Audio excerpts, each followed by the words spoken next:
नाशिक शहरामध्ये गेल्या काही दिवसांपासून ज्या पद्धतीने रस्त्यावर खड्डे पडत आहेत त्या पार्श्वभूमीवर आता ठाकरेंच्या शिवसेनेचे सगळे नगरसेवक आक्रमक झालेले आहेत। आज महापालिकेची महासभा आहे आणि महासभेत जाण्यापूर्वी अशा पद्धतीनं या सगळ्या नगरसेवकांनी हातामध्ये फ्लेक्स धरून बॅनर धरून या ठिकाणी महासभेत प्रवेश केलेला आहे। गटनेते आहेत, काय नेमकी भावना आहे, काय तुमची मागणी आहे? नाशिकमध्ये एका 10 दिवसापूर्वी जो पाऊस झाला, एकाच पावसामध्ये संपूर्ण नाशिककर बेहाल झाले। जिथं बघाल तिथं पाणी, खड्डे, रस्ते खचलेले, निकृष्ट दर्जाचे कामं आणि या सगळ्या कामामध्ये नाशिककरांना नाग त्रास सोसावा लागला। कुंभमेळ्यामध्ये जे 28 रस्त्याचे कामं चालू आहेत त्याच्यामध्ये माननीय आयुक्त मॅडमने एकच रस्त्याची पाहणी केली आणि तो निकृष्ट दर्जाचा रस्ता असल्याचं त्यांनी जाहीर करून ते तोडायला लावला।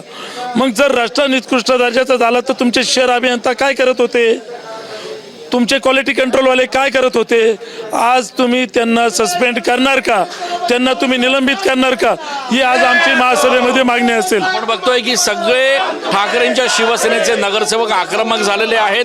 ज्या ठेकेदारांनी अशा पद्धतीनं शहरामध्ये रस्ते सुरू असताना लक्ष दिलं नाही त्यांच्यावर कुठेतरी कारवाई करावी अशी मागणी आता नगरसेवक करतायत। कॅमेरा पर्सन आकाश येवलेसह मी चंदन पूजाधिकारी, TV9 मराठी।